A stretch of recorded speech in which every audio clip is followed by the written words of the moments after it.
लोदवडे फाटा इथं दूध गाडीचा भीषण अपघात, 2 दुचाकींना धडक, 5 जण गंभीर जखमी. मान तालुक्यातील लोदवडे फाटा इथं आज सकाळी दूध वाहतूक करणाऱ्या एका गाडीनं 2 दुचाकींना जोरदार धडक दिल्यानं दोन्ही दुचाकींवरील 5 जण गंभीर जखमी झाल्याची घटना घडली. अपघातानंतर दूध गाडी काही अंतरावर जाऊन रस्त्याच्या कडेला असलेल्या नाल्यात जाऊन थांबली. या घटनेनंतर परिसरात मोठी गर्दी जमली होती. घटनास्थळावरून मिळालेल्या माहितीनुसार दूध वाहतूक करणारी गाडी क्रमांक MH11DD 2811 ही मसवडकडून दहिवडी बाजूकडे येत होती. त्याचवेळी दहिवडीहून मसवडकडे जाणारी दुचाकी क्रमांक MH11X 5771 आणि तिच्या पाठोपाठ येणारी आणखी एक दुचाकी लोदवडे फाट्यावरून प्रवास करत असताना दूध गाडीनं दोन्ही दुचाकींना जोराची धडक दिली. या अपघातात दुचाकीवरील 5 जण जखमी झाले. जखमींमध्ये बिदाल येथील रहिवासी स्वप्नील संतोष दीक्षित, प्रथमेश दीक्षित आणि सौरभ दीक्षित यांचा समावेश आहे.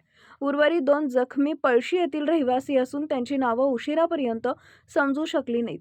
अपघातानंतर दूध वाहतूक करणारी गाडी काही अंतरावर जाऊन रस्त्याच्या कडेला असलेल्या नाल्यात अडकून थांबली. घटनेची माहिती मिळताच दहिवडी पोलीस ठाणे येथील पोलीस तात्काळ घटनास्थळी दाखल झाले. जखमींना तात्काळ उपचारासाठी गोंदवले खुर्द ग्रामीण रुग्णालय इथं दाखल करण्यात आले असून प्राथमिक उपचारानंतर पुढील उपचारासाठी त्यांना पुढे पाठवण्यात आलं आहे. दरम्यान अपघात झालेला लोदवडे फाटा परिसर अत्यंत धोकादायक असल्याचं स्थानिक नागरिकांनी सांगितलं आहे.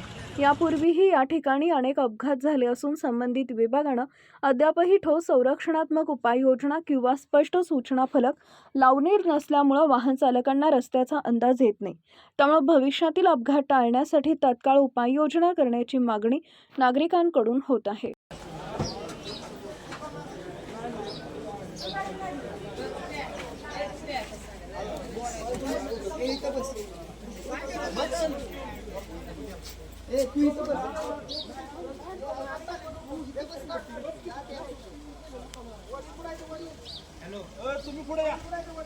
फ्लावर्स न्यूज साठी संदीप जठार, गोंदवले.